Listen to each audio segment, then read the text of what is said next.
Salut guys, j'espère que vous allez bien. Ici Maïbassim, votre coach en intégration au Canada. Aujourd'hui, je vais aborder une thématique. Pourquoi, waouh, j'ai eu ma résidence permanente. Waouh, j'ai obtenu enfin mon visa pour le Canada devient après quelques mois, voire quelques années. Oh, c'est pas facile. C'est compliqué. Waouh. Je ne pensais pas que ça va être aussi difficile comme ça. Mais pourquoi cette réalité? Ok? Si vous n'êtes pas encore abonné à cette chaîne, n'hésitez pas à vous abonner, à activer la cloche de notification afin d'être avisé dès qu'on va mettre en ligne de nouvelles capsules vidéo. Et n'hésitez pas à mettre des commentaires ou un petit like à cette vidéo afin de la booster et booster aussi notre chaîne pour qu'elle puisse toucher le plus de personnes possible.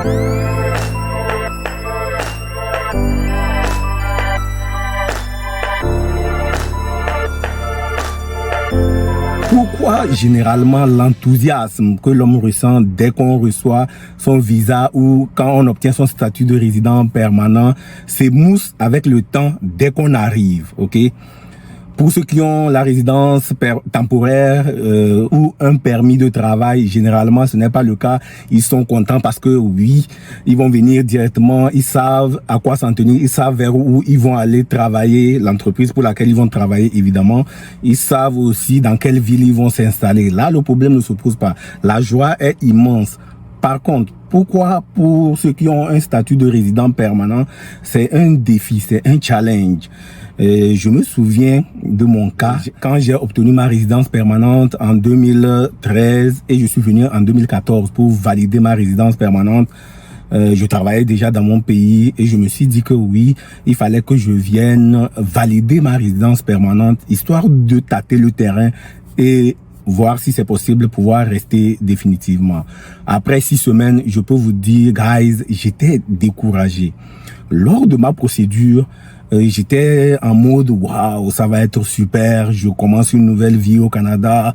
Quand je vais arriver, c'est le tapis rouge qui sera déroulé, je vais pouvoir tout de suite commencer par exceller dans mon domaine, je vais commencer par travailler parce que j'ai fait la procédure en tant que travailleur qualifié, donc il n'y avait pas de problème pour cela, ok? Mais après 6 semaines de séjour, guys, j'étais complètement démoralisé, j'étais découragé et j'ai dû repartir chez moi. Et pour ceux qui connaissent mon histoire, vous pouvez aussi regarder sur mon site web dans la partie accueil, vous allez voir, vous allez lire mon histoire, vous allez comprendre ce par quoi je suis passé. Une fois que je suis reparti, je me suis remis à travailler comme si de rien n'était avec ma carte de résident permanent en poche.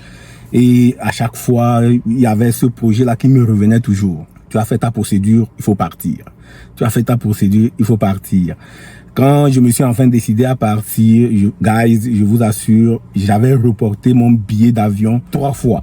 Un billet que j'avais acheté à 400 000, je l'ai reporté 3 fois. Donc, à chaque report, ça faisait 100 000. Donc j'ai reporté quasiment le billet 3 fois, donc pratiquement au même prix. Ok, donc la 4e fois, je me suis dit, si jamais, Maïbassim, tu reportes ce vol-là, c'est fini, tu ne vas plus partir au Canada. Mais la 4e fois, je ne l'ai pas reporté et je suis parti. Mais qu'est-ce qui explique de waouh, je m'en vais au Canada, on se retrouve à être, oh, ça va, ça peut aller, ouais, je me défends. Ouais, qu'est-ce qui peut expliquer ce baisse d'engouement? La première raison, c'est parce qu'on est dépaysé.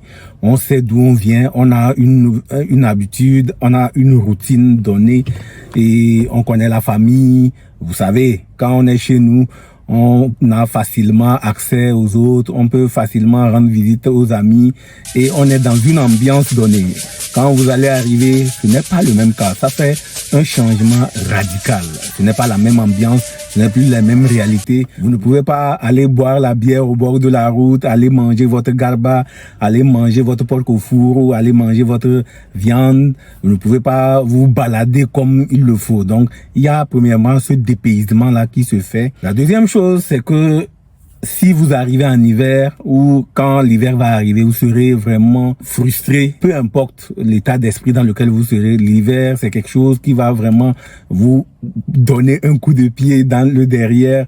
Vous allez être touché, peu importe l'état d'esprit dans lequel vous êtes. En hiver, là, il fait tellement froid. Le froid canadien, c'est un froid qui te monte jusqu'à la tête. Ça te rentre jusqu'à dans le cerveau. Ça part des pieds jusque dans le cerveau. Donc, tu perds toute notion de quoi que ce soit, surtout si tu n'es pas bien habillé.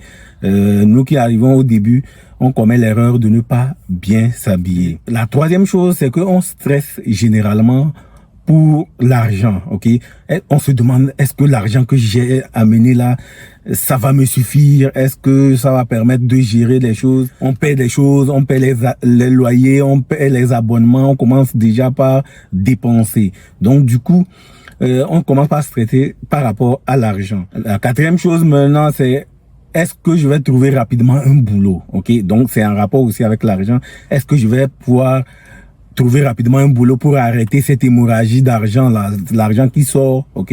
Parce que mine de rien, si on n'a pas une source de revenus, c'est déjà compliqué. Donc, on commence par stresser.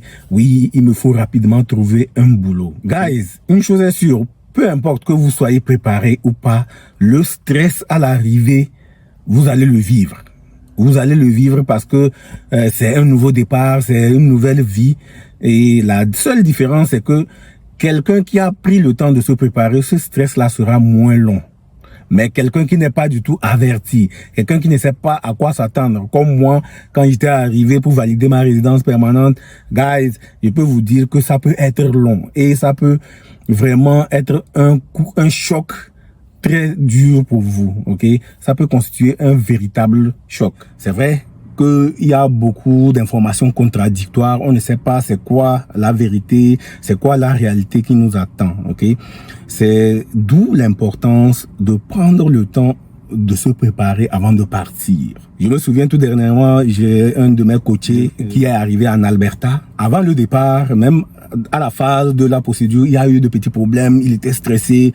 Il dit, je veux une seule chose, c'est de partir. Je veux une seule chose, c'est de quitter le pays. Je suis fatigué. Et le jour où il était dans l'avion, il m'a envoyé des captures d'écran, des photos. Et on a rigolé, on s'est appelé, on a beaucoup échangé. Il était tellement content de pouvoir partir. Mais quand il est arrivé aussi, après quelques jours, quand je l'ai appelé, j'ai senti dans sa voix que, oui, l'enthousiasme et l'énergie qu'il avait avant de partir a commencé par s'émousser. Il a perdu complètement ses repères et il dit, ah coach, tu avais raison, je vais prendre le temps de regarder le plan de match qu'on s'est fixé. Et il s'est remis à regarder ses objectifs, et à regarder le plan de match pour se remettre d'aplomb, pour prendre son chemin, ok? Donc, généralement, quand vous allez arriver, vous serez déboussolé, vous serez perdu. Il y a des gens qui vont vous dire des choses et quand vous allez arriver, vous allez voir que c'est le contraire. Il y a des gens qui vont vous faire miroiter une autre réalité. Peut-être que vous-même, vous avez une vision de la chose. Vous vous dites que oui, la vie au Canada sera belle, c'est magnifique. Mais une fois que vous allez arriver, on dit l'étranger a toujours les gros yeux, mais il ne voit pas loin. Vous allez être certainement perdu, vous allez être débalancé. Alors voici quelques astuces pour éviter d'être dépaysé, d'être perdu quand vous allez arriver. Déjà, vous devez commencer à vous préparer psychologiquement, mentalement. Avoir un mindset de guerrier, un mindset de winner. Vous devez vous dire que oui, peut-être ce que je me projette ne sera pas ce que je vais trouver sur le terrain, ok? Parce que la réalité change. L'image qu'on se fait d'un film peut être différente quand on est au cinéma pour regarder ce film-là. Toujours avoir cette idée-là, oui, ça peut, ce que je me projette peut ne pas être cela. Ce que j'ai comme vision, ce que je visualise peut ne pas être cette réalité que je vais rencontrer. Ça, c'est sûr que, oui, il y aura des choses auxquelles vous ne vous attendez pas. La deuxième chose, c'est d'avoir un plan de match. Le plan de match, c'est déjà de vous dire qu'est-ce que je veux faire, c'est quoi je veux en venant au Canada, c'est par quoi je veux commencer. Et peu importe ce que je vais rencontrer, j'ai un plan de match, je vais l'adapter. Être flexible une fois que vous allez arriver avec votre plan de match. Vous devez être flexible.